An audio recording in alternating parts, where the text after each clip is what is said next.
روز حسینی مسجد کے امام صاحب قبلہ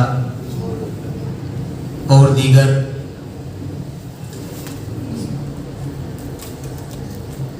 پڑھا لکھا طبقہ، السلام علیکم ورحمۃ اللہ تعالی وبرکاتہ۔ الحمد للہ العلی الاحد، والصلاة والسلام على من كان نبيا وآدم بين الروح والجسد،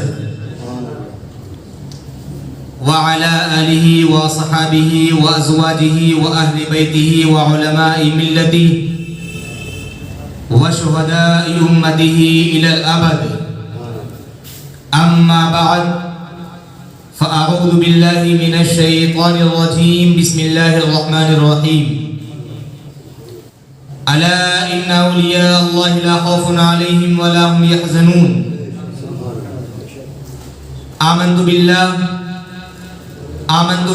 صدق الله العظيم وصدق رسوله النبي الأمين الكريم، ونحن على ذلك لمن الشاهدين والشاكرين، والحمد لله رب العالمين۔ سنی مسلمانوں، مذہب حق فدائیوں، اولیاء کرام کے ماننے والوں، غوث اعظم کے شیدائیوں، خواجہ کے پروانوں، اعلیٰ حضرت کے دیوانوں، آئیے ہم اور آپ سب سے پہلے اس نبی ہاشمی کی بارگاہ میں درود پڑھیں جو شاہ بحر و بر ہے، جو مالک خوشگتر ہے۔ ذرا محبت سے کہیے سبحان اللہ، کیونکہ جب نبی کا تذکرہ ہوتا ہے تو اللہ تبارک و تعالیٰ نے دنیا میں 18,000 مخلوقات کو پیدا فرمایا، ہر مخلوق مصطفیٰ کے ذکر پر جھوم اٹھتی ہے۔ جو شاہ بحر و بر ہے، جو مالک خوشگتر ہے، جو اللہ کے پیغمبر ہے، جو امت کے رہبر ہے، جو مالک جنت ہے، جو صاحب انا اعطیناک الکوثر ہے، جو شہنشاہ کون و مکان، جو حق مطلوب ہے، جو دانائے غیوب ہے، جو کالی کالی زلفے والے ہیں، جو اندھیری قبر میں کام آنے والے آقا۔ اگر بات حقیقت ہے تو محبت سے کہیے سبحان اللہ۔ اندھیری قبر میں کام آنے والے آقا، قیامت کے دن ہم گنہگاروں کو اپنی ردائے رحمت میں چھپانے والے آقا۔ آمنہ کے لال، عبداللہ کے لگتے جگر، جناب احمد مجتبی محمد مصطفیٰ صلی اللہ تعالی علیہ وسلم کی بارگاہ بےکس پناہ میں انتہائی خلوص و محبت کے ساتھ درود شریف کی نظریں پیش کریں، پڑھیں بآواز بلند۔ منا علینا ربنا اذ بعث محمدا، ایدہ بأیدہ ایدنا بأحمدا، ارسلہ مبشرا ارسلہ ممجدا، صلو علیہ دائما صلو علیہ سرمدا۔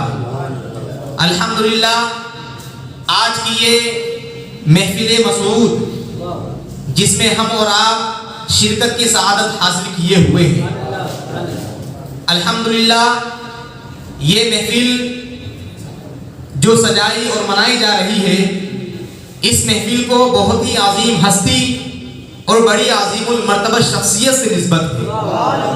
وہ عظیم شخصیت کہ جس کی شہرت کے ڈنکے دنیا کے کونے کونے میں بجائے جا رہے ہیں، اور کیوں نہ بجے، جس شخصیت کا ذکر خود رب کائنات فرما رہا ہو، کیوں نہ بجے جس شخصیت کا ذکر فرشتوں کے درمیان ہو رہا ہو، کیوں نہ بجے جس شخصیت کا ذکر زمین اور آسمان کی ہر مخلوق کر رہی ہو، تو ہم اور آپ اگر حضور غوث پاک کا ذکر کریں تو اس میں تعجب کی کیا بات ہے۔ حضور بڑے پیر دستگیر رضی اللہ تعالی عنہ، جنہیں آج پوری دنیا الگ الگ نام سے جانتی اور پہچانتی ہے، اپنی اپنی محبت کا اظہار کرنے کا الگ الگ انداز اور الگ الگ طریقہ ہوتا ہے۔ اہل محبت نے حضور غوث پاک رضی اللہ تعالی عنہ کو بڑے پیر دستگیر کے نام سے جانا ہے۔ بڑے پیر دستگیر کا مطلب کیا ہے؟ وہ پیر جو ہمیشہ مشکلوں میں کام آنے والے ہیں۔ دستگیر کا مطلب ہوتا ہے ہاتھ کو پکڑنے والا، دستگیر کا مطلب ہوتا ہے مشکل کو دور کرنے والا، اور غوث کا مطلب ہوتا ہے فریاد رس، فریاد کو پہنچنے والا۔ جب حضور غوث پاک کا یہ عالم ہے تو نبی آخر الزمان کا عالم کیا ہوگا؟ اعلیٰ حضرت نبی تو فرماتے ہیں واللہ وہ سن لیں گے، فریاد کو پہنچیں گے۔ ایسا بھی تو ہو کوئی جو آہ کرے دل سے، ایسا بھی تو ہو کوئی جو آہ کرے دل سے۔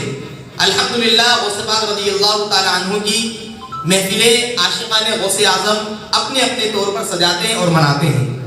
لہذا آج بھی الحمدللہ جناب اسلم بھائی نے اور جناب ظہیر بھائی نے اپنی محبتوں کا اظہار کیا اور غوث پاک رضی اللہ تعالی عنہ کی محبت میں ہمیں اکٹھا ہونے کا ایک حسین موقع عطا فرمایا، کیونکہ الحمدللہ یہ محفلیں آج سنی مسلمانوں کو ایک کرنے کا بہت بہترین ذریعہ ہے۔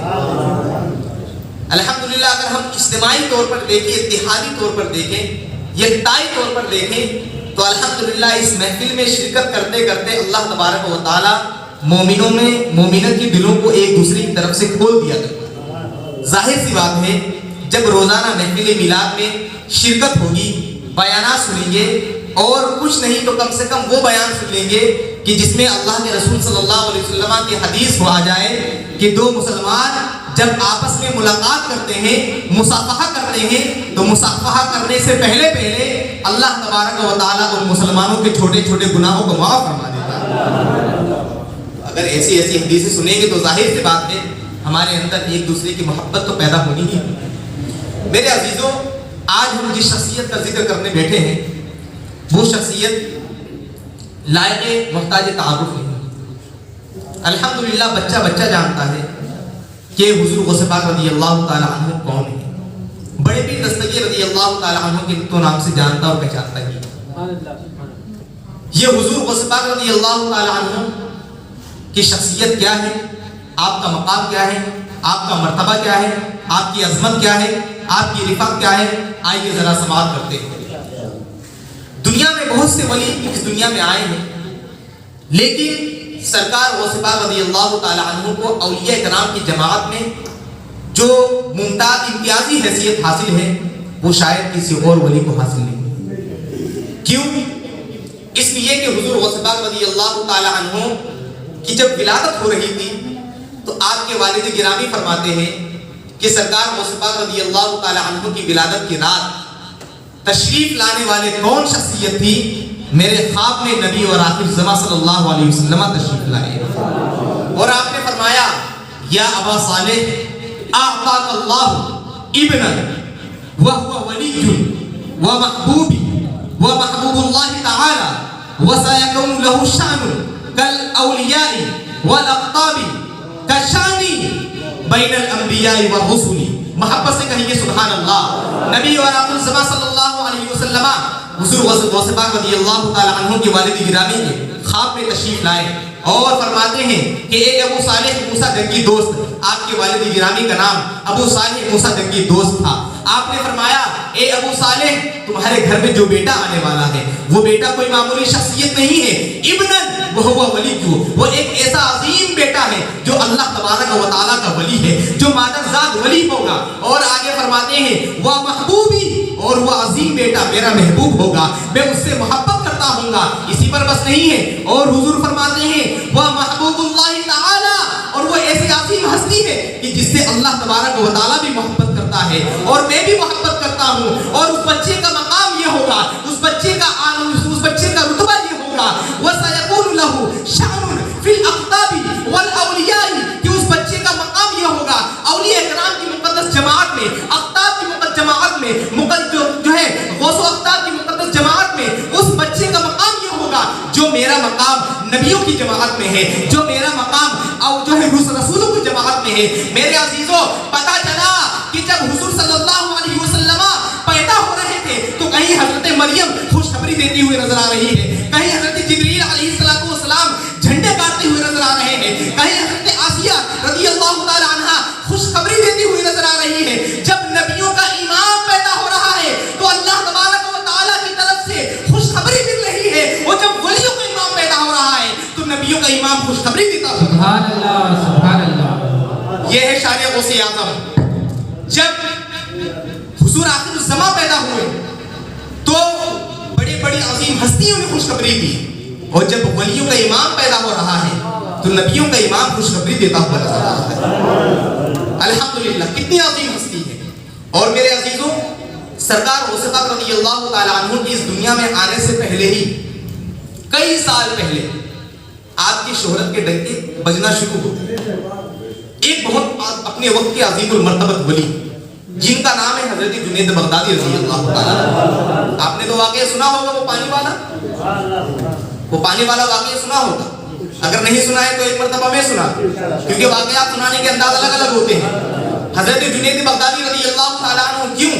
इसलिए कि जब कोई किसी के बारे में कोई बात बताए तो पहले सामने वाला देखता है कि सामने वाले का स्टेटस क्या है जिसके बारे में बता रहा है। जो बता रहा है अगर वो अपने आला मंजिलत रखता है तो अल्हम्दुलिल्लाह बताने वाले के बारे में भी अजीम मर्तबा समझा जाएगा। हजरत जुनैद बगदादी रज़ियल्लाहु ताला अन्हु कौन शख्सियत है? अपने वक्त के वली है और अपने वक्त के कुतुब भी है। एक मर्तबा क्या हुआ, आप दरिया दजला पर मुसल्ला बिछाकर नमाज अदा कर रहे थे। सुभान अल्लाह, वलियों की हुकूमत कहाँ कहाँ होती है? कहीं समंदर पर, कहीं पहाड़ों पर, कहीं हवाओं पर, कहीं भी हुकूमत। क्यों? इसलिए कि जो अल्लाह वालों का होता है पूरी दुनिया उसकी हो जाए। तो हजरत जुनैद बगदादी रज़ियल्लाहु ताला अन्हु मुसल्ले पे बिछाकर नमाज अदा कर रहे थे। इतने में एक शख्स ने क्या देखा, एक शख्स को दरिया के उस पार जाना था। वो सोचा कि शायद कि कोई कश्ती वाला आ रहा है और मुझे कश्ती में बिठाकर दरिया पार करवा दे। जब हजरत जुनैद बगदादी रज़ियल्लाहु ताला अन्हु का मुसल्ला करीब आया तो उस शख्स ने पहले जवाब दिया, ए मल्लाह, मल्लाह कहते हैं कश्ती चलाने वाले को, ए मल्लाह जरा रुक जाओ, मुझे भी उस पार जाना है। हजरत जुनैद बगदादी रज़ियल्लाहु ताला अन्हु ने जब सुना तो आप दरिया के करीब आए और फरमाया ठीक है चलो। जब वो साहिल ने देखा तो कहता है हुजूर मुझे माफ कर दीजिए, मैं समझ रहा था शायद कि कोई कश्ती वाला है और मुझे दरिया के उस पार जाना है। हजरत जुनैद बगदादी रज़ियल्लाहु ताला अन्हु फरमाते हैं हम भी तो तुम्हें उस पार ही निकालने आए हैं। हमारा मर्तबा ये है, अल्लाह तबारक व तआला ने हमें जिम्मेदारी इस बात की दी है, जो गुनाहों के दलदल में फंसा हुआ हो अल्लाह तबारक व तआला ने ये जिम्मेदारी दी है कि उसका हाथ पकड़कर उसे अल्लाह का वली बना दिया जाए। मेरे अजीजों, हजरत जुनैद बगदादी रज़ियल्लाहु ताला अन्हु ने फरमाया डरने की कोई बात नहीं है, खौफ हरास की कोई बात नहीं है, आओ मेरे मुसल्ले पर चढ़ जाओ, लेकिन मेरी एक शर्त है कि तुम्हें या जुनैद कहना होगा, या जुनैद कहना होगा। मेरे अजीजों, अब दरिया के उस पार तो जाना ही था। मेरे अजीजों, वो शख्स कहता है ठीक है हुजूर मैं आपकी बात मान लेता हूँ। वो शख्स मुसल्ले पर खड़ा हो गया और कहता चला गया या जुनैद। जब दरिया के बिल्कुल बीच में पहुंचा, बिल्कुल सेंटर पर पहुंचा तो उसके दिल की जो है घबराहट बढ़ने लगी, दिल की बेकरारी में बदलना जो है शुरू हो गई। जब वो दिल जो है दरिया के करीब पहुंचा, जो बिल्कुल दरिया में बीच में पहुंचा तो वो उसको जो है ऐसा खौफ हुआ कि शायद कि मुसल्ला डूब जाएगा, शायद कि मैं डूब जाऊंगा। मेरे अजीजों, वो या जुनैद का जो विर्द कर रहा था, या जुनैद से हटकर या अल्लाह कहना शुरू कर दिया। जैसे ही उसने या अल्लाह कहना शुरू किया फौरन वो उसका मुसल्ला डूबने लगा। हजरत जुनैद बगदादी रज़ियल्लाहु ताला अन्हु फरमाते हैं अमा मियां, अभी तुम जुनैद तक ही नहीं पहुंच सकते, अल्लाह तबारक व तआला तक कहां पहुंचोगे? पहले जुनैद तक पहुंच जाओ। क्यों? इसलिए कि अल्लाह वालों का वो मकाम होता है कि जब कोई औलिया अल्लाह के दामन करम से वाबस्ता होता है तो औलिया अल्लाह उसे अल्लाह तक पहुंचा देते हैं। इसीलिए तो फरमाया गया है अल्लाह कहने से अल्लाह न मिलेगा, अल्लाह वाले हैं जो अल्लाह से मिला देते हैं, अल्लाह वाले हैं जो अल्लाह से मिला देते हैं। तो ये है हजरत जुनैद बगदादी रज़ियल्लाहु ताला अन्हु। आप एक मर्तबा मुराक़बा फरमा रहे थे। मुराक़बा का मतलब ये होता है कि आंखें बंद कर लेना और गर्दन झुका लेना। एक मर्तबा आपने मुराक़बा फरमाया और आपने अपनी गर्दन उठाई और आपने अपने मुरीदों के दरमियान फरमाया 5वीं सदी हिजरी में एक ऐसा अजीम बच्चा पैदा होने वाला है, एक ऐसी अजीम हस्ती पैदा होने वाली है जिसका नाम अब्दुल कादिर होगा, जिसका लक़ब मुहियुद्दीन होगा, जिसका लक़ब गौस होगा, और वो 5वीं सदी हिजरी में पैदा होगा और वो अनक़रीब ये ऐलान करेगा क़दमी हादिही अला रक़बति कुल्ली मलिकिल्लाह, कि मेरा ये कदम तमाम औलिया इकराम की गर्दनों पर है, मेरा ये कदम तमाम वलियों की गर्दनों पर है। और आप फरमाते हैं कि नबी करीम सल्लल्लाहु अलैहि वसल्लम के सहाबा के बाद और अइम्मा इकराम के बाद तमाम औलिया इकराम उसके कदम को अपनी गर्दनों पर लेते हुए नजर आएंगे और हर वली उसका चर्चा करता हुआ नजर आएगा, उसकी तारीफ करता हुआ नजर आएगा। तभी तो आला हज़रत फरमाते हैं जो वली क़ब्ल थे या बाद हुए میں میرے آقا تیرا، سب ادب رکھتے ہیں دل میں میرے آقا تیرا، واہ کیا مرتبہ اے غوث ہے بالا تیرا، اونچے اونچوں کے سروں سے قدم آلا، اونچے اونچوں کے سروں سے قدم آلا تیرا، یہ حضور غوث پاک رضی اللہ تعالی عنہ کا مقام۔ اور آگے چلیے حضور غوث پاک رضی اللہ تعالی عنہ کی شخصیت کیا ہے؟ وہ کہتے ہیں نا کہ ولیوں کی دعا میں وہ تاثیر ہوتی ہے کہ اگر چاہیں تو تقدیریں بدل دیا۔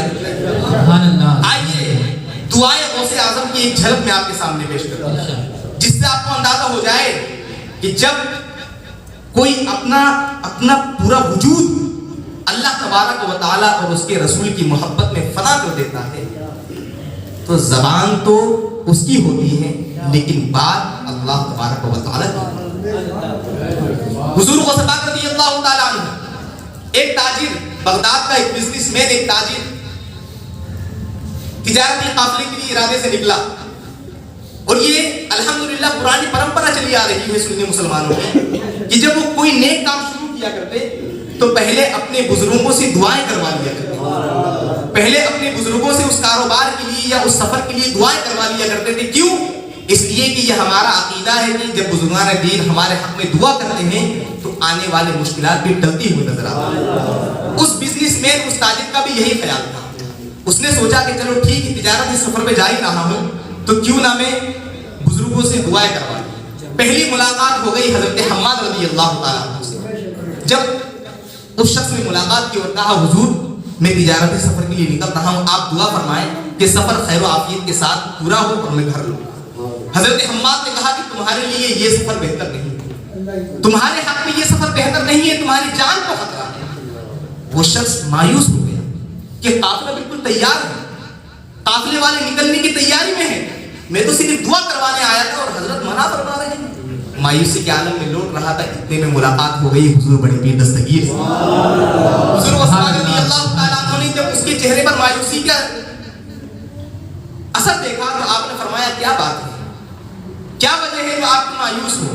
تو وہ کہتا ہے حضور میں تجارتی سفر کے لیے نکل رہا تھا لیکن فلاں بزرگ نے فرمایا کہ میرے حق میں یہ سفر بہتر نہیں ہے، میری جان کو خطرہ ہے۔ میرے عزیزو حضور غوث پاک رضی اللہ تعالیٰ عنہ تو ٹوٹے ہوئے دلوں کا سہارا بن کر آئے۔ آپ نے فرمایا جاؤ، اس سفر میں تمہارے لیے کوئی خطرہ نہیں، یہ سفر تمہارے لیے پہلے سفر سے زیادہ بہتر ہوگا، اس سفر میں تم پہلے سفر سے جو ہے زیادہ منافع کماؤ گے۔ میرے عزیزو جب اس شخص نے حضور غوث پاک رضی اللہ تعالیٰ عنہ کی باتوں کو سنا تو وہ تجارتی سفر کے لیے نکل گیا۔ جب وہ واپس لوٹا خیر و عافیت کے ساتھ لوٹ آیا، اب وہ سوچتا ہے کہ حضرت حماد نے یہ کہا تھا کہ میرے لیے یہ سفر بہتر نہیں ہے، آخر کار میں بالکل خیر و عافیت کے ساتھ لوٹ آیا ہوں، میری نہ جان کو خطرہ ہوا نہ میرا مال لوٹا گیا۔ تو وہ سوچنے لگا آخر پہلے کس سے ملاقات کروں، بڑے پیر دستگیر سے ملاقات کروں یا حضرت حماد سے ملاقات کروں؟ وہ اسی سوچ میں تھا، وہ ظاہر رہا تھا کہ پہلے ملاقات ہو گئی حضرت حماد رضی اللہ تعالیٰ عنہ سے، وہ بھی اپنے وقت کے بہت بڑے ولی تھے۔ حضرت حماد رضی اللہ تعالیٰ عنہ سے واز کرتا ہے حضور میں تجارتی قافلے پر گیا بھی تھا اور الحمدللہ پہلے سے زیادہ مجھے منافع بھی ہوا ہے، پہلے سے زیادہ مجھے بینیفٹ بھی ہوا ہے، اور الحمدللہ میں بالکل جان اور مال کے ساتھ خیر و عافیت کے ساتھ لوٹ آیا ہوں۔ اور آپ نے کہا تھا کہ اس سفر میں میری جان کو خطرہ ہے، میرے مال کو خطرہ ہے، میرے قافلے والوں کو خطرہ ہے، حضور کیا ماجرا ہے؟ حضرت حماد رضی اللہ تعالیٰ عنہ نے فرمایا یہ بتاؤ جب تم سفر سے واپس ہو رہے تھے تم نے ایک جگہ پڑاؤ کیا تھا، تم ایک جگہ آرام کے لیے سو گئے تھے، اور خواب میں یہ بتاؤ کیا خواب میں تمہارے قافلے والوں کو لوٹا نہیں گیا؟ کیا خواب میں تمہارے مال کو نہیں لوٹا گیا؟ کیا خواب میں تمہاری جان پر حملہ نہیں کیا گیا؟ کیا خواب میں تمہارے جو ہے قافلے والوں کو مارا نہیں گیا؟ کیا خواب میں ڈاکوؤں نے تم پر حملہ نہیں کر دیا تھا؟ میرے عزیزو وہ بزنس مین وہ تاجر کہتا ہے حضور یہ تمام کے تمام معاملات میرے خواب میں ہوئے تھے۔ حضرت حماد فرماتے ہیں کہ اے شخص یہ تمام کی تمام چیزیں تیری ظاہری زندگی میں ہونے والی تھی، تو غوث پاک رضی اللہ تعالیٰ عنہ کے پاس گیا تھا، غوث پاک رضی اللہ تعالیٰ عنہ نے تیرے لیے ایک مرتبہ نہیں، دو مرتبہ نہیں، تین مرتبہ نہیں، چار مرتبہ نہیں، بلکہ 70 مرتبہ رب کی بارگاہ میں دعا فرمائی۔ اللہ تبارک و تعالیٰ نے اس حادثے کو جو تمہاری ظاہری زندگی میں ہونے والا تھا اللہ تبارک و تعالیٰ نے تمہارے خواب میں بدل دیا تھا، تمہارے خواب میں تبدیل فرما دیا تھا۔ تبھی تو فرماتے ہیں دعائے ولی میں وہ تاثیر دی تھی بدلتی ہزاروں کی تقدیر دیکھی۔ نعرہ تکبیر، نعرہ رسالت، علماء اہل سنت، مسلک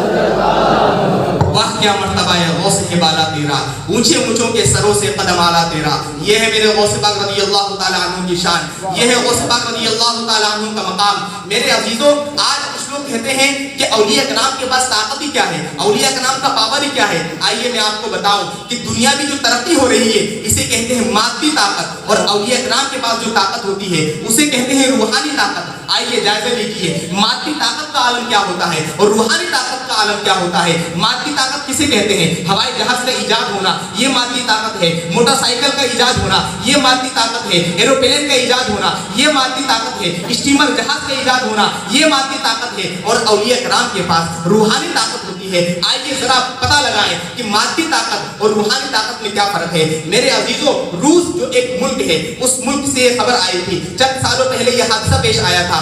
जो है रूस के जो एक मुल्क है, उसके चंद साइंसदानों ने समंदर के अंदर एक जहाज बनाकर बाज़ाब्ता तौर पर जहाज के अंदर समंदरी हीरे जवाहिरात, जो कुदरती जवाहिरात थे, उनको तलाश करने की उन्होंने कोशिश करवाई। जहाज दो तरह के होते हैं, एक समंदर के ऊपर चलने वाला, एक समंदर के नीचे चलने वाला। जो समंदर के नीचे चलने वाला जहाज होता है वो मुकम्मल तौर पर शीशों से बिल्कुल फिट होता है और रिमोट के जरिए उसका काम कर रहा होता है। ठीक, तो चंद साइंसदानों ने ये इरादा किया, रूस के चंद साइंसदानों ने, कि हम समंदर के अंदर जाएंगे और कुदरती जो जवाहिरात हैं उसको हम तलाश करेंगे, कुदरती खजाने हैं उसको हम तलाश करेंगे। मेरे अजीजों, जब वो चंद साइंसदान समंदर के अंदर गए जहाज के जरिए, तो अचानक क्या हुआ, उनका जहाज पहाड़ से टकरा।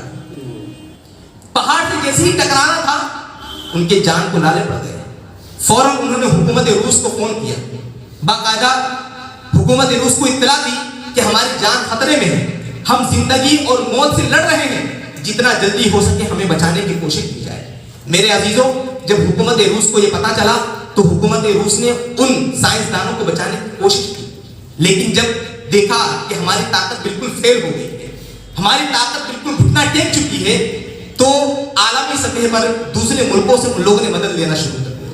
दूसरे मुल्कों से उन लोगों ने मदद लेना शुरू कर दी। उस वक्त उन लोगों ने मदद ली मुल्क नार्वे से। नार्वे जो अपनी ताकत पर बहुत बड़ा नाज करता था, बहुत घमंड करता था, बहुत गुरूर करता था, उस नार्वे से उन लोगों ने मदद ली। मेरे अजीजों, नार्वे वालों ने जब वो हादसे की जगह पर पहुंचे तो उस जहाज को समंदर से निकालने में कामयाब तो हो गए, लेकिन उन साइंसदानों की जानों को बचाने में कामयाब नहीं हो सके। मेरे अजीजों, ये मादी ताकत है, वो रूस और वो नार्वे कि जिसे अपनी ताकत पर बहुत घमंड था, अपने पावर पर बड़ा गुरूर था, कहाँ है उनकी मादी ताकत जो इनकी जानों को नहीं बचा सके। अब आइए रूहानी ताकत का भी जरा जायजा लीजिए, रूहानी ताकत का भी जरा जो है मुआयना कीजिए। मेरे अजीजों, एक शख्स से मनकूल है, वो कहते हैं कि हम जो है तिजारती सफर के लिए निकले हुए थे, समंदर में हमारा जहाज जा रहा था, अचानक क्या हुआ, हवाएं तेज होने लगी, लहरें हमारी तरफ बढ़ती हुई नजर आने लगी। अचानक क्या देखते हैं कि हमारी कश्ती के एक गोशे में, एक कोने में एक अजीबोगरीब शख्स बैठा हुआ है, जिसके ऊपर ऊंट के बालों की चादर ओढ़ी हुई है। मेरे अजीजों, क्या देखते हैं कि हमारी कश्ती धीरे धीरे डूबने लगी और वो शख्स हमारी कश्ती से बाहर निकलकर समंदर के ऊपर अपना मुसल्ला बिछाकर नमाज अदा करने लगा। मेरे अजीजों, वो शख्स जो है जहाज वाला कहते हैं कि हमने क्या देखा कि भाई हमारी कश्ती तो डूब रही है, लेकिन वो बंदा है कि अल्लाह ताला की इबादत कर रहा है, वो बंदा है कि अल्लाह तबारक व तआला की रियाजत में मशगूल है। कश्ती वालों ने उस बंदे को दुहाई दी कि ए अल्लाह के वली, ए अल्लाह के बरगुज़ीदा बंदे, हमारी हालतों को देखो, हमारे हाल-ए-ज़ार पर रहम फरमाओ, हमारी कश्ती डूब रही है, हमारा माल डूब रहा है, हमारे हाल-ए-ज़ार पर रहम फरमाओ। मेरे अजीजों, वो शख्स कहता है क्या हाल है तुम्हारा? वो कहते हैं क्या आप हमारे हाल-ए-ज़ार को नहीं देख रहे हैं? हमारी कश्ती डूब रही है, हमारी जान को खतरा है। वो शख्स कहता है कि तुम्हारी जान तो बच जाएगी, लेकिन एक शर्त है कि तुम्हें दुनिया से किनारा कशी इख्तियार करना पड़ेगा। क्यों? इसलिए कि आम तौर पर आज के दौर में भी आप ये जानते होंगे, जो बिजनेसमैन होते हैं, जो ताजिर हजरात होते हैं, वो दुनिया में ही मशगूल हो जाते हैं, दीन की कोई फिक्र नहीं होती है। तो उन्होंने कहा मैं आपकी जानों को बचा तो लूंगा, लेकिन एक शर्त है कि तुम्हें दुनिया से किनारा कशी इख्तियार करना पड़ेगी, दुनिया से दूर होना पड़ेगा। वो पूरे काफिले वाले कहने लगे, जो भी समंदर, जो भी जहाज के ऊपर सवार थे,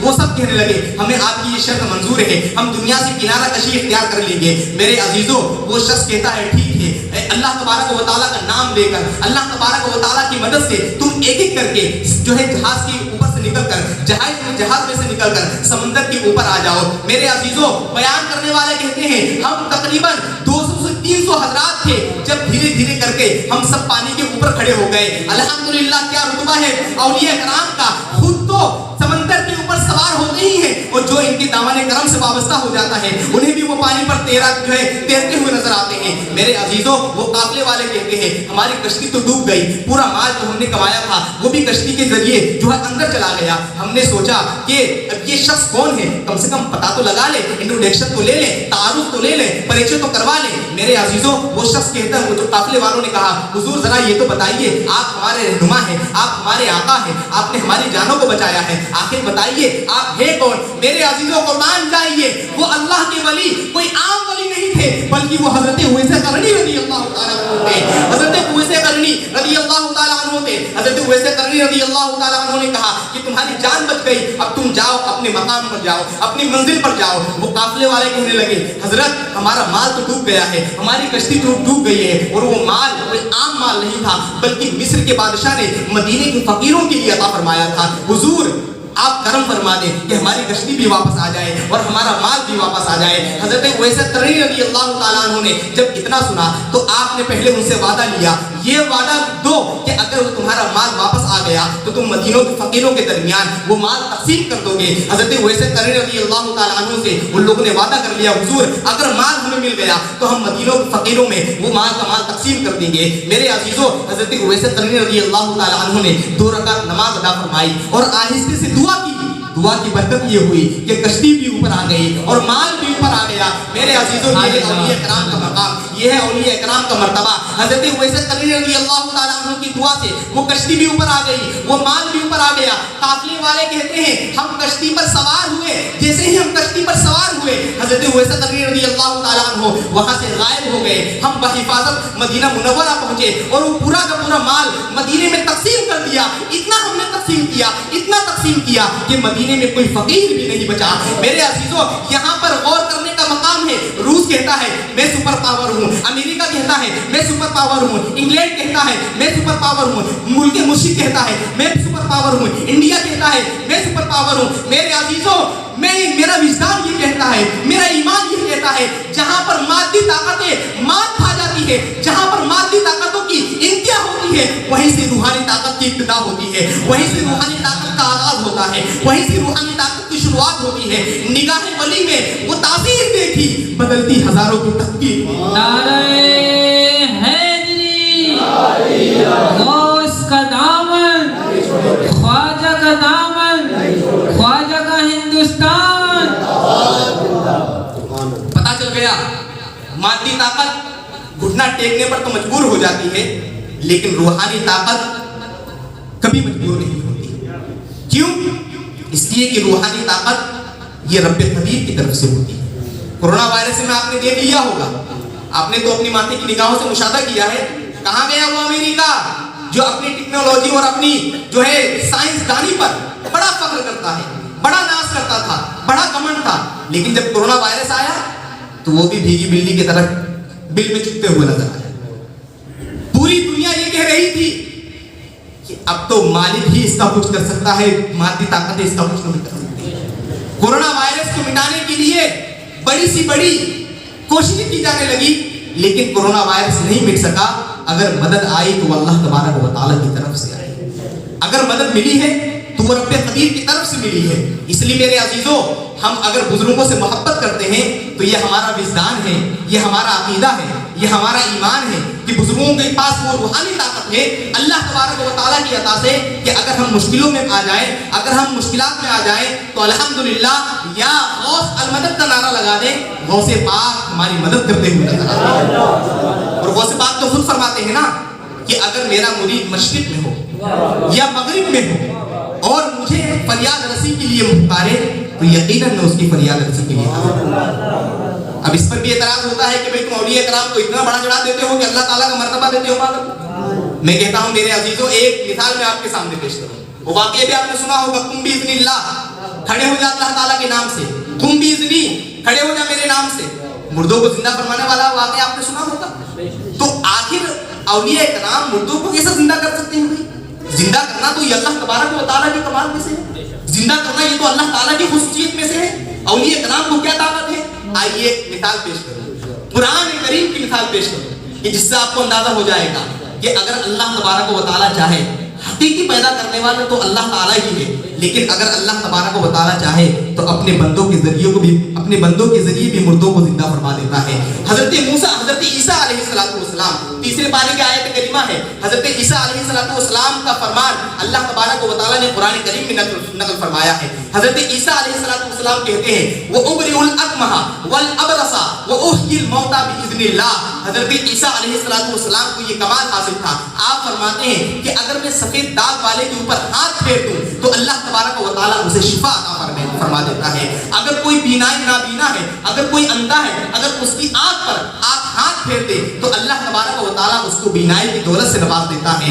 और आप फरमाते हैं व उहयिल मौता बिइज़्निल्लाह, और मैं अल्लाह तबारक व तआला के हुक्म से मुर्दों को जिंदा किया करता हूँ। ये कुरान करीम है, ये मैं अपनी तरफ से बात नहीं कर रहा हूँ। हाफिज साहब बैठे हुए पूछ सकते हैं, तीसरे पारे की आयत करीमा है, 15वां सफा है, वो उहयिल मौता बिइज़्निल्लाह, और मैं अल्लाह तबारक व तआला के हुक्म से जिंदा करता हूँ। आप क्या कहेंगे? क्या हजरत ईसा अलैहिस्सलाम पर भी फतवे लगने चाहिए कि हजरत ईसा अलैहिस्सलाम मुर्दों को कैसा जिंदा कर रहे हैं? भाई जिंदा करने वाली जात तो अल्लाह तबारक व तआला की है। अब फर्ज कर ले कि एक शख्स ऐसा है कि जिसका बेटा इंतकाल हो गया, उसने रब की बारगाह में खूब गिड़गिड़ाया, खूब दुआएं मांगी और कहने लगा ए मेरे रब्बे कदीर, एक ही मेरे बुढ़ापे की सहारा था, वो भी तूने जो है अपनी बारगाह में बुला लिया। या अल्लाह मुझ पर रहम फरमा, ए मालिक मौला मुझ पर करम फरमा और इसे जिंदा फरमा दे। इत्तेफाक से अल्लाह तबारक व तआला की नजर करम उस पर ऐसी हुई कि वो शख्स जिंदा हो गया, उठकर खड़ा हो गया। आप इसे क्या कहेंगे? आप इसे अल्लाह ताला की कुदरत कहेंगे कि ये अल्लाह तबारक व तआला की कुदरत है। और अगर यही चीज हजरत ईसा अलैहिस्सलाम से जाहिर हो जाए तो इसे आप मौजिजा कहेंगे। मौजिजा क्या? जो अक्ल को हैरान कर दे, अक्ल को परेशान कर दे। और अगर यही चीज हुजूर गौसपाक रज़ियल्लाहु तआला अन्हु कर दे या कोई भी वली कर दे तो उसे करामत कहा जाएगा। मेरे अजीजों, पता ये चला कि अल्लाह तबारक व तआला उम्मत की रहनुमाई के लिए दोनों चीजें अता फरमाता है। जहां पर इल्म की जरूरत होती है वहां औलिया इकराम अपने इल्म के जरिए तबलीग फरमाते हैं, और जहां पर दिखाने की जरूरत होती है औलिया इकराम वहां पर दिखाकर भी तबलीग फरमाते हैं। क्या आपने वो नबी करीम सल्लल्लाहु अलैहि वसल्लम के मोजिज़ात नहीं सुने? अबू जहल के हाथों में कंकरिया लाया, सरकार ने उनको कलमा पढ़ा दिया।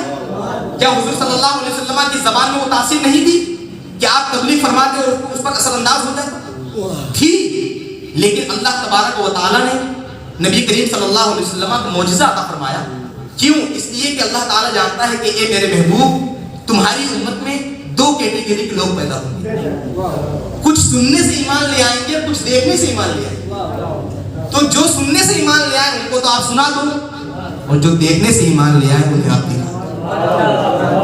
इसलिए मेरे अजीजों, ये जो वाकया होता है सरकार गौसपाक रज़ियल्लाहु तआला अन्हु या किसी भी वली के मुताल्लिक, तो कुछ लोग झुठला देते हैं कि ये, तो उन्हें समझना चाहिए भाई अगर कोई वली किसी को जिंदा कर रहा है तो हम ये नहीं कहते कि वो खुदा हो, हम ये नहीं कहते कि वो उसने अपनी जात से जिंदा कर दिया, बल्कि हमारा ईमान और हमारा अकीदा ये है कि अगर कायनात में एक पत्ता भी हिलता है तो उसमें अल्लाह तबारक व तआला की मशीयत होती है, उसमें अल्लाह ताला की मर्जी होती है, उसमें अल्लाह ताला की रजा होती है।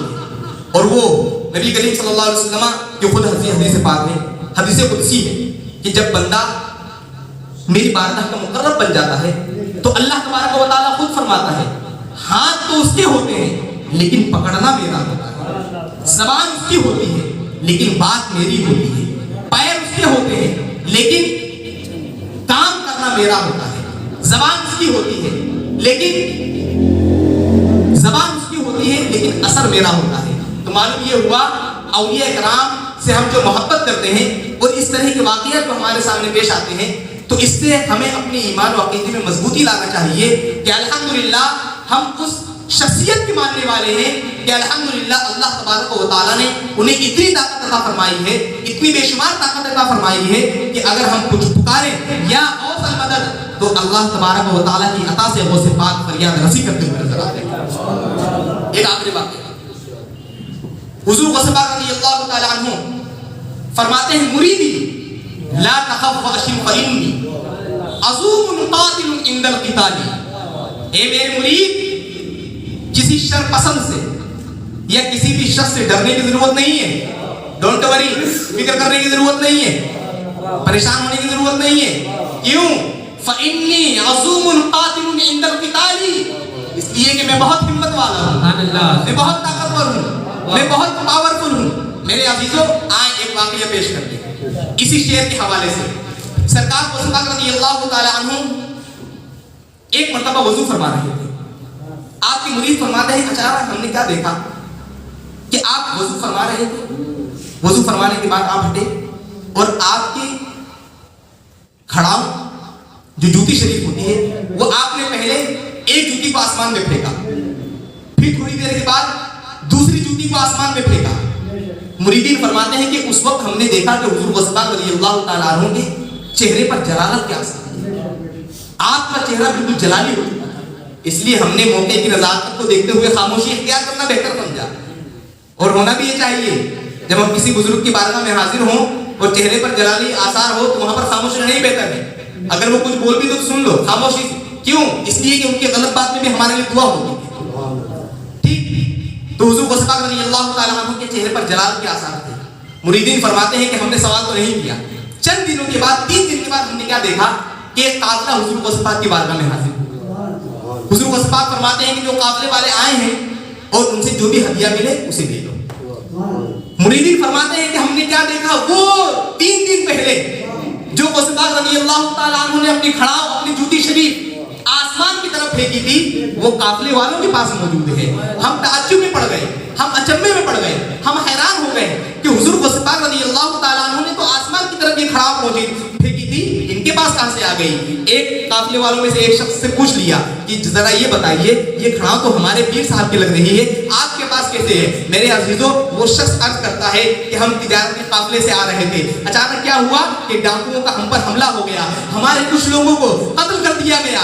اچانک ہم نے جو ہے فریاد لگائی، یا غوث المدد، یا غوث اغثنی، اے میرے غوث پاک ہماری مدد فرمائیے، اے میرے غوث پاک ہماری فریاد رسی کیجیے. اچانک ہم کیا دیکھتے ہیں؟ ایک جنگل بیابان ہے، اچانک 2 آوازیں آ رہی ہیں اور ہم نے کیا دیکھا؟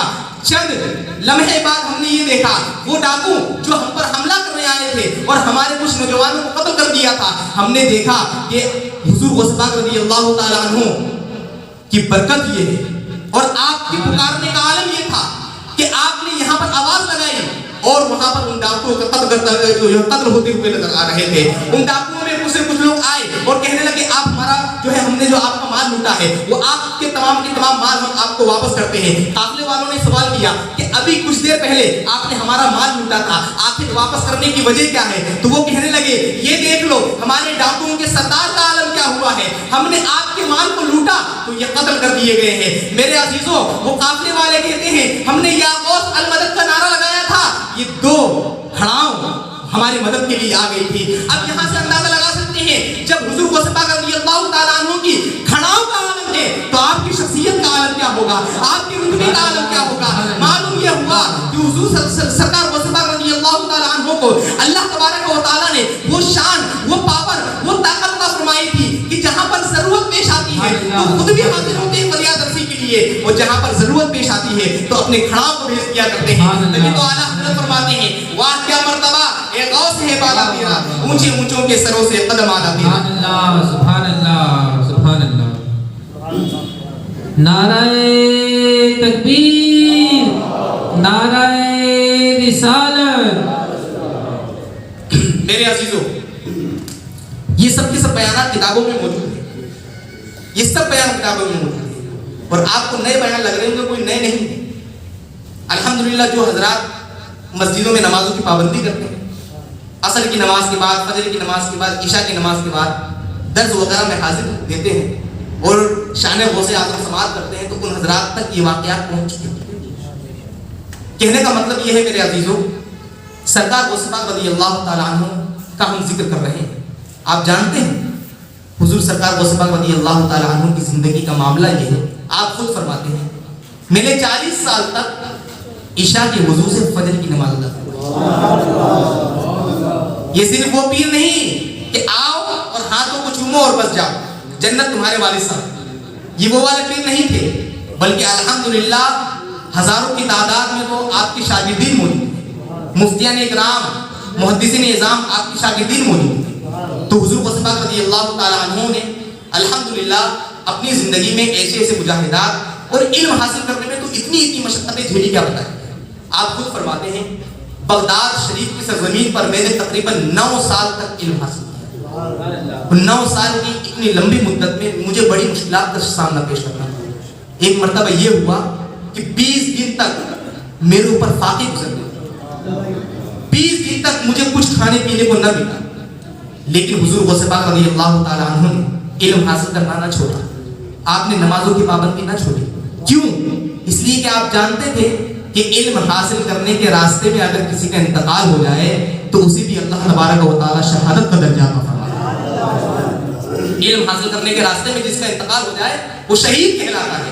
तो मेरे अजीजों, हुजूर गौस पाक रज़ियल्लाहु ताला अन्हु ने सिर्फ करामतें ही नहीं दिखाई, बल्कि ज्यादा से ज्यादा अपने मुरीदीन को नमाज की तबलीग कर। तो ये तमाम की तमाम बातें हमें कब काम आएगी?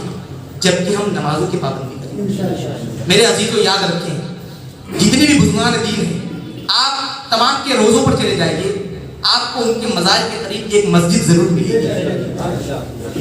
सिर्फ उन्होंने चिल्ला नहीं किया, सिर्फ उन्होंने अपनी खानकाहों को नहीं सजाया, बल्कि उन्होंने अगर सजाया है तो अपनी पेशानी को सजाया है। अगर उन्होंने सजाया तो अपनी पेशानी को सजदों की तड़प से सजाया। और एक वक्त वो आया, अल्लाह तबारक व तआला ने उनकी पेशानी में वो नूर अता फरमाया कि लोग सिर्फ चेहरा देखते और ईमान ले आते। तो ये तड़प, ये सजदों में नूरानियत कहाँ से आया करती थी? नमाज की बरकत हुआ। मेरे अजीजों, हुजूर गौस पाक रज़ियल्लाहु ताला अन्हु एक एक रात में एक एक पैर पर खड़े होकर कुरान पाक को मुकम्मल फरमाया। एक मर्तबा शैतान ने आपको बहकाने की कोशिश की और आपके नफ्स ने इस बात का मुतालबा किया कि दोनों पैरों पे खड़े होकर नमाज पढ़ो। आपने अपनी नफ्स के खिलाफ काम किया। आप एक ही पैरों पर खड़े होकर अल्हम्दुलिल्लाह पूरी रात आप कुरान पाक की तिलावत करते रहे, सुबह फजर तक आपने कुरान पाक को मुकम्मल फरमा दिया, एक पैर पर खड़े होकर। और आज आलम ये है कि अल्हम्दुलिल्लाह हमारे पास दोनों पैर हैं, लेकिन तब भी हम नमाज की तौफीक नहीं मिल रही।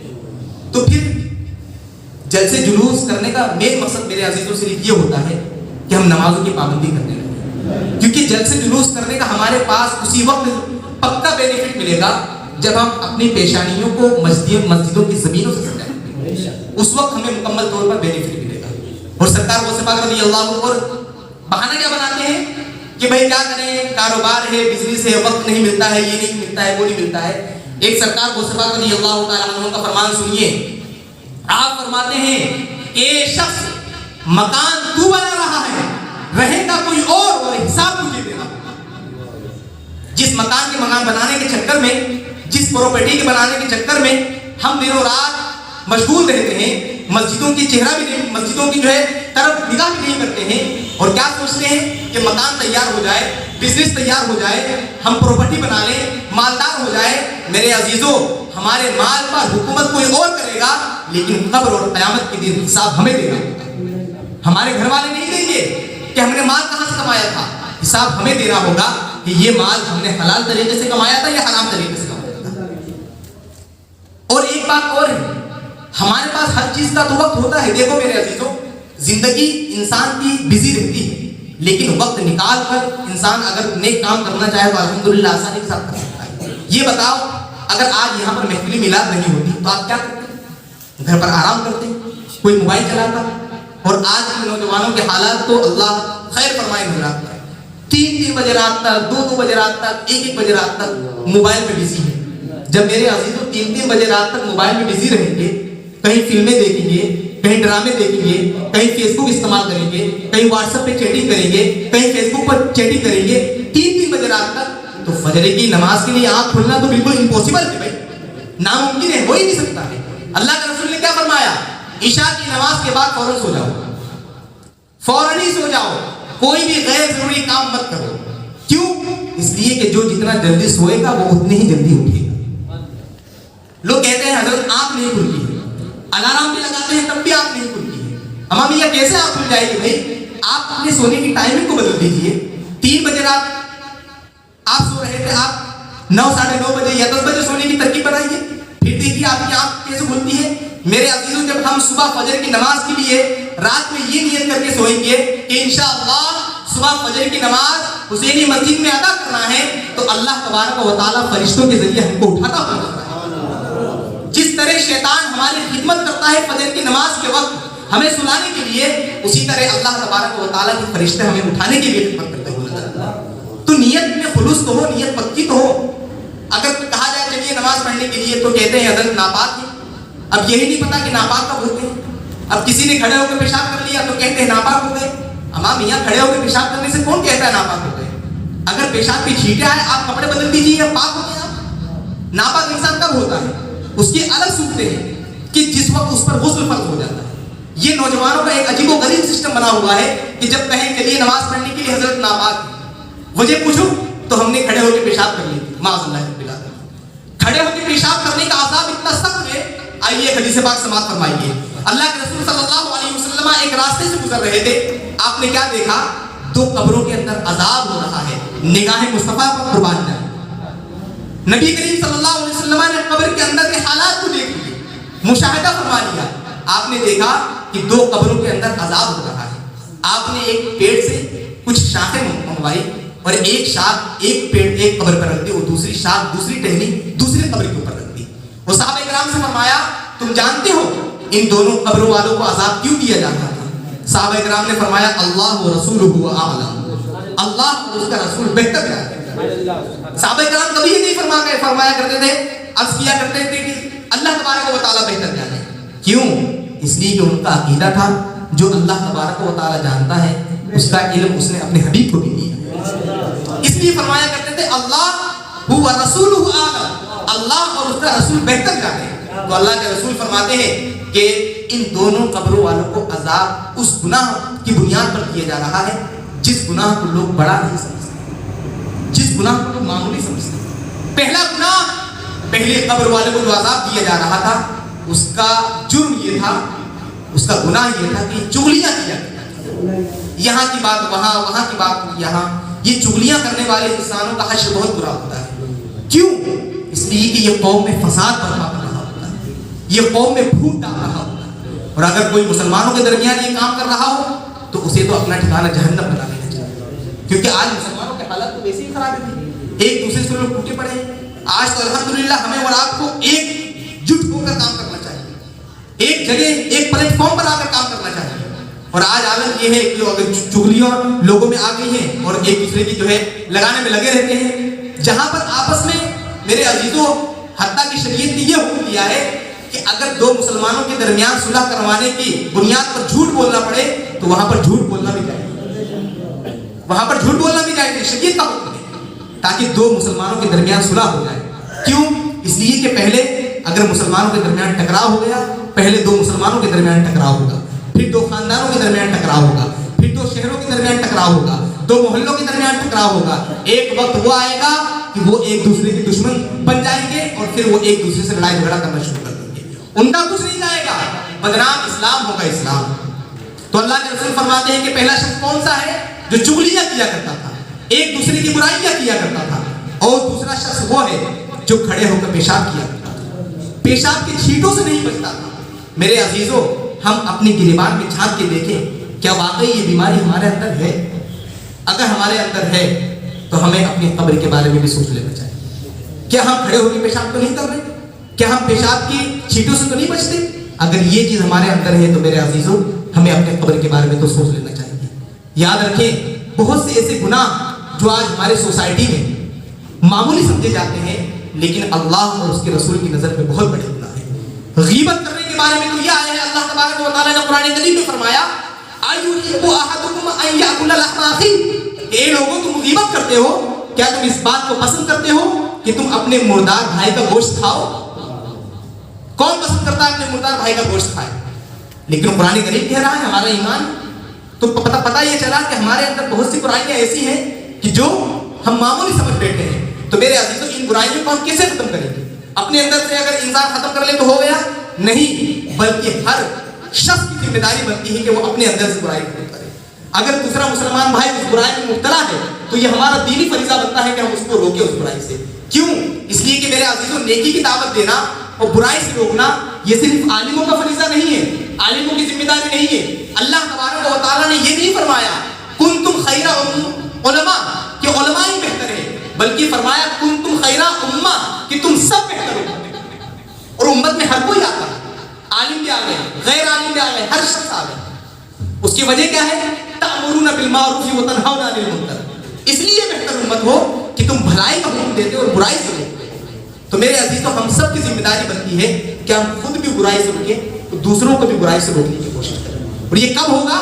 جب ہم سب ایک جٹ ہو کر کام کریں گے، ایک پلیٹ فارم پر آ کر کام کریں گے۔ آج ہمارے اندر ایک عجیب و غریب رواج چلا ہوا ہے، ایک دوسرے کو سلام نہیں کرتے ہیں۔ بھائی سلام کرنے کا عجیب و غریب ایک مینٹلٹی بنی ہوئی ہے، سوچ بنی ہوئی ہے کہ بڑا چھوٹا یہ سوچ رہا ہے کہ بڑا ہم سے سلام کرے، بڑا یہ سوچ رہا ہے کہ چھوٹا ہم سے سلام کرے، اور اگر چھوٹے نے بڑے کو سلام نہیں کیا تو بڑا سوچ رہا ہے کہ چھوٹا گستاخ ہو گیا ہے، اس کی شان میں گستاخی ہو گئی ہے۔ میرے عزیزوں اللہ کے رسول صلی اللہ علیہ وسلم نے یہ نہیں فرمایا کہ بڑا چھوٹے کو سلام کرے یا چھوٹا بڑے کو سلام کرے۔ اللہ کے رسول نے فرمایا افشو السلام، سلام کو عام کرو، سلام کو پھیلاؤ۔ اللہ کے رسول نے یہ بھی فرمایا کیا میں تمہیں ایک ایسا نسخہ نہ بتا دوں، ایک ایسا وظیفہ نہ بتا دوں، ایک ایسا طریقہ نہ بتا دوں جو تمہارے درمیان محبتوں کو پیدا کرنے والا ہو، جو تمہارے درمیان محبتوں کی فضا کو قائم کر دے۔ صحابہ کرام نے فرمایا یا رسول اللہ کیوں نہیں؟ تو حضور علیہ الصلوۃ والسلام نے فرمایا تطعم الطعام وافشوا السلام کہ تم غریبوں کو کھانا کھلاؤ اور سلام پڑھاؤ۔ سبحان اللہ، کتنا بہترین درس دیا ہے نبی کریم صلی اللہ علیہ وسلم نے، کتنا بہترین درس۔ لیکن آج ہمارا عالم کیا ہے کہ جب تک چھوٹا سلام نہیں کرے گا بڑا سلام نہیں کرتا ہے۔ میرے عزیزوں سلام کو عام کریں۔ میاں بیوی کے مسئلے یہ ہے کہ اگر شوہر گھر میں داخل ہو رہا ہے تو وہ اپنی بیوی کو سلام کرے۔ سلام کرنے کی برکتوں سے اللہ تبارک و تعالیٰ شوہر اور بیوی کے دل کو ایک کر دے۔ اگر گھر میں کوئی نہیں ہے تو اللہ تبارک و تعالیٰ کے رسول کو آپ سلام کیجیے۔ اگر گھر میں کوئی ہے تو آپ کہیے السلام علیکم ورحمۃ اللہ، اور گھر خالی ہے تو آپ کیا کہیں گے؟ الصلاۃ والسلام علیک یا رسول اللہ، الصلاۃ والسلام علیک یا نبی اللہ۔ جب آپ نے سلام کیا اور بارگاہ رسالت سے جواب آ گیا تو آپ کی قسمت کا ستارہ جگمگا اٹھے گا، آپ کی قسمت کا ستارہ جگمگا اٹھے گا۔ میرے عزیزوں اس لیے اپنے اندر سلام کو جو ہے رائج کرنے کی کوشش کرو، اپنے اندر سلام کو جو ہے رواج دینے کی کوشش کرو، اس لیے کہ جب مسلمانوں کے اندر سلام کا جو ہے رواج ہو جائے گا تو الحمدللہ یہ مسلمانوں کے اندر کی آپسی نفرتیں اور آپسی دشمنیاں، آپسی عداوتیں اللہ تبارک و تعالیٰ کے رحیم کریم سے دور ہوتے ہوئے نظر آئیں گی۔ آخری بات، اگر ہم یہ سمجھتے ہیں کہ ہم بہت بڑے ہو گئے ہیں، ہم بہت بڑے بزنس مین ہو گئے ہیں یا بہت بڑے کاروباری ہو گئے ہیں اور ہمیں کوئی سلام کرے، تو آئیے ایک ایسی شخصیت کے بارے میں بتا دوں کہ جو شخصیت الحمدللہ اللہ تبارک و تعالیٰ کے بعد سب سے اعلیٰ مقام رکھتی ہے۔ حضور صلی اللہ علیہ وسلم نے جب مکہ فتح فرمایا، جب مکہ پر آپ کا قبضہ ہو گیا تو آپ نے ایک دربار لگایا، اور اس دربار میں جانتے ہیں اس دربار میں وہ لوگ بھی تھے جو نبی کریم صلی اللہ علیہ وسلم کے قتل کرنے کا ارادہ رکھتے تھے۔ اس دربار میں وہ لوگ بھی تھے جو حضرت زینب رضی اللہ تعالی عنہا جو آپ کی بیٹی تھی ان کو اونٹ سے گرا دیا، جس کی بنیاد پر آپ کا حمل ثابت ہو گیا۔ اس دربار میں وہ لوگ بھی تھے جو آپ صلی اللہ علیہ وسلم پر اوجھٹیاں پھینکا کرتے تھے۔ اس دربار میں وہ لوگ بھی تھے جو صحابہ کرام کو ستایا کرتے تھے۔ اس دربار میں وہ لوگ بھی تھے جو حضرت بلال حبشی، حضرت عمار، حضرت خبیب رضی اللہ تعالی عنہ اجمعین کو سزائیں دیا کرتے تھے، ریتوں کو لٹایا کرتے تھے۔ اس دربار میں وہ لوگ بھی تھے جو حضرت امیر حمزہ رضی اللہ تعالی عنہ جو آپ کے چچا ہیں، آپ کے ناک کو کاٹ لیا گیا تھا، آپ کے کان کو کاٹ لیا گیا تھا، آپ کے کلیجے کو چبا لیا گیا تھا، اس دربار میں وہ لوگ بھی موجود تھے۔ میرے عزیزوں 10-12 ہزار مہاجرین اور انصار کا جو مجمع لگا ہوا تھا وہاں پر یہ سب لوگ موجود تھے۔ کیوں؟ اس لیے کہ آج دن تھا نبی آخر الزماں کا، آج مکہ فتح ہو چکا تھا، آج مکے میں اسلام کا غلبہ ہو چکا تھا، آج مکے میں اسلام کو کامیابی مل چکی تھی۔ وہ سب لوگ کیا سوچ رہے تھے؟ آج نبی کریم صلی اللہ علیہ وسلم کی حکومت آ چکی ہے، آج حضور صلی اللہ علیہ وسلم کی حکومت آ چکی ہے، پہلے کے بدلے آج لیے جائیں گے، ہمارے بچوں کو اور ہماری لاشوں کو کتوں کے حوالے کر دیا جائے گا۔ میرے عزیزوں اس طرح کے خیالات وہ سوچ رہے تھے، لیکن قربان جائیے وما ارسلناک الا رحمۃ للعالمین پر، قربان جائیے اللہ تبارک و تعالیٰ نے حضور صلی اللہ علیہ وسلم کو عالمین کے لیے رحمت بنا کر بھیجا ہے۔ حضور صلی اللہ علیہ وسلم نے فرمایا फरमाया, ए लोगों, तुम जानते हो आज मैं तुम्हारे साथ क्या मामला करने वाला हूँ, आज मैं तुम्हारे साथ क्या सलूक करने वाला हूँ। सब लोगों ने कहा अखुन करीमुन व इब्नु अखिन करीमिन, कि आप तो बेहतरीन मामला फरमाएंगे, इसलिए कि आप बेहतर करीम हैं, आप बेहतर करीम हैं और बेहतर करीम के बेटे हैं। मेरे अजीजों, नबी करीम सल्लल्लाहु अलैहि वसल्लम के जमाले नबूवत को देखकर सब लोगों की पेशानी पर बिल्कुल खौफ और हरास की जो है एक फिजा कायम हो चुकी थी। नबी करीम सल्लल्लाहु अलैहि वसल्लम ने फरमाया, ला तस्रीबा अलैकुमुल यौम इज़हबू फअंतुम तुलका, कि आज तुम पर कोई मलामत नहीं है, आज तुम पर कोई गुनाह नहीं है, जाओ तुम सब के सब आजाद हो, जाओ तुम सब के सब आजाद हो। मेरे अजीजों, जब नबी करीम सल्लल्लाहु अलैहि वसल्लम ने इतने बड़े बड़े मुजरिमों को आजाद कर दिया तो मजमे से एक आवाज आई, नारे तकबीर, अल्लाहु अकबर, नारे रिसालत या रसूल अल्लाह। मेरे अजीजों, जितने मजमे में थे उसने मुस्तफा को देखकर, अखलाकी मुस्तफा को देखकर सब लोग नबी करीम सल्लल्लाहु अलैहि वसल्लम का कलमा पढ़कर दाखिल इस्लाम। सुभान अल्लाह, सुभान अल्लाह। हम क्या हुजूर से बढ़कर हैं? क्या हम नबी हैं? क्या हमारे ऊपर किसी ने कातलान हमला किया है? क्या हमारे भाइयों को किसी ने कत्ल कर दिया है? क्या हमारे ऊपर किसी ने जुल्म सितम की आंधियां चलाई है? तो फिर हमारे अंदर आखिर ये अदावती दुश्मनी क्यों? आखिर हमारे अंदर ये नफरतें क्यों?